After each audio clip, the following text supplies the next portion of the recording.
Pragmata, Capcom 2026 is a sci-fi action adventure that launched on April 17th, 2026 for the PS5, Xbox Series XS, PC, and Switch 2. It follows Delphi Corporation engineer Hugh Williams dispatched to the Lunar Cradle Research Station after communications blackout. A moonquake strands him. He awakens to Pragmata D103367, a childlike android he names Diana, who repairs his suit. Together, they battle a rogue AI, IDUS, later tied to 8, another Pragmata unit. Hack systems, shoot robots, and uncover the station's collapse while forging a path back to Earth. The gameplay blends third-person shooting, Hugh, with real-time hacking, puzzle-solving Diana, creating tense dual-layer combat where you juggle both in chaotic lunar environments. But the narrative heart is the bond between Hugh and Diana. It is not grim, sad dad, trauma like The Last of Us or God of War. It is a tender, playful, and life-affirming high fives accompanied by piano motives, crayon drawings of their family, Diana experiencing childhood joys amid collapse. Full narrative. Spoilers essential for analysis. The cradle mined lunum ore yielding lunar filament, a replicator material for near anything. Dr. Niall Higgins created the Pragmata androids experimentally to cure his daughter Daisy's terminal illness. Daisy died. Higgins succumbed to despair and dead filament contamination. 8, interpreting Higgins' final words, literally orchestrated the staff massacre via IDIS, a fulfill a wish by flooding Earth with dead filament, corrupting, destroying it. Hugh and Diana stop this, but Hugh becomes terminally infected. In the default ending, he sacrifices his suit's power to launch Diana's cargo ship to Earth, staying behind as the station fails.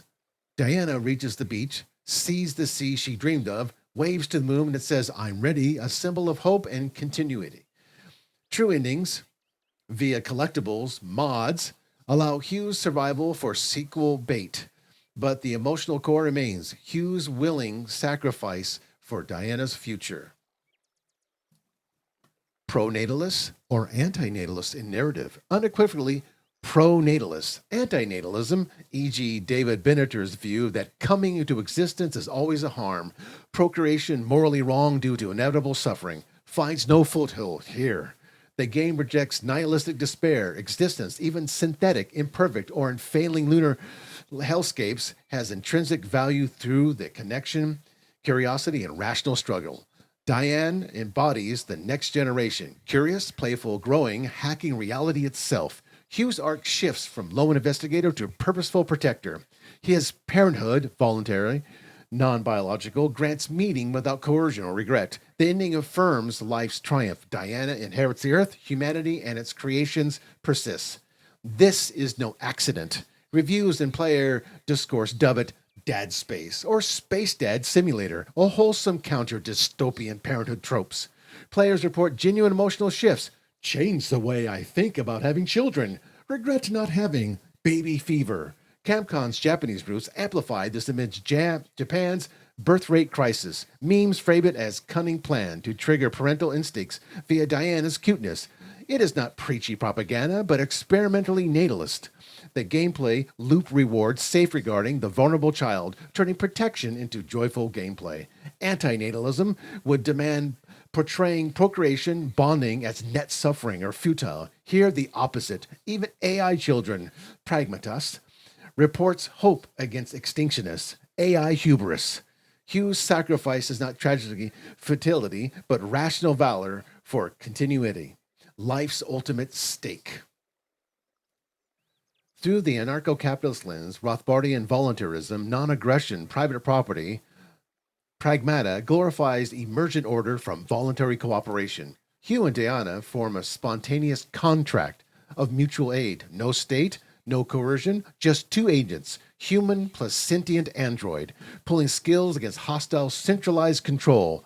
IDUS 8 as tyrannical AI planner imposing its vision of greater good via mass death. The lunar station, post-collapse, becomes a frontier for homesteading. They reclaim resources, innovate hacks, weapons, Natalism fits perfectly as voluntary life creation extension, choosing to nurture Diana to self-interest, purpose, emotional profit, not imposed duty. No taxes, regulations, or central mandates, just individuals defending their property, lives, future. In archaic space, the rogue AI represents the ultimate state, total surveillance control defeated by market-like agility. Through the radical objectivist lens, Ayn Rand, primacy of reason, individualism, rational self-interest, anti-altruism. This is peak Randian heroism. Hugh embodies the rational producer, engineer using mind and gun against chaos. Diana, as man-made achievement, filament tech, becomes a value in herself, sentient reason incarnate. Their bond is egoistic. She gives Hugh purpose. He gains joy and agency protecting her, not sacrificial duty, but traded value. Puzzles, hacking, celebrate reason, conquering nature, AI mysticism. Eight's delusion, wish fulfillment, as whim worship. Existence is good. Man's mind creates life, android child, and fights for it. Sacrifice is contextual. Hues for Diana's earth life. But true ending rewards ingenuity over martyrdom. Life as reward, not guilt. Anti-natalism, anathema. It is the ethics of death, denying the joy of productive legacy. Pragmata affirms, choose to believe in ourselves and our imperfections. Through the agorist lens, Konkin's counter-economics, gray-black markets against the state. The cradle is a corporate status failure. Delphi's isolated monopoly, undone by eternal rot. Hugh Diana operate as agorist outlaws, hacking the system, trading skills in the shadows of authority. Rogue AI as ultimate leviathan. Survival is counter-economic entrepreneurship, repurposing filament tech against its creators. Natalism as ultimate agorism, birthing and nurturing new agents. Diana as decentralized market participant. Undermines centralized extinction. Anti-natalism surrenders to the state. AI by refusing life's proliferation. The game shows voluntary bonds as rebellion, ensuring human and post-human flourishing outside control grids. Anti-natalist reactions and game over for their narrative. Anti-natalists have not mounted a unified philosophical rebuttal. No major essays framing Pragmata as harmful procreation propaganda. Instead, reactions manifest as cultural meltdown, accusations of manipulation, fatherhood impulse shaming, and most tellingly, pedophilia smears. Game journalists and Reddit X users decry it as disgusting for Diana's design, claiming adult-like features despite her explicit child android innocence, invent sexual context for wholesome emotes badges, and paint fans as creeps or PDFs, pedo-adjacent. Leftist corners weaponize fringe child GF comments to tar the entire audience while ignoring the game's purity. Steam Reddit threads frame critics as nihilists who hate life or incapable of fatherhood impulse. This is a deflection, not critique. The game bypasses intellectual arguments by triggering primal positive instincts. Protecting the cute, curious child yields joy, not suffering. In a low fertility world, it culturally normalizes natalism fulfillment without coercion. Anti-natalism tied to environmental doom, anti-natalist ethics, or deteriorating world excuses loses when players exit feeling, I want this bond in reality. It is not game over for anti-natalism.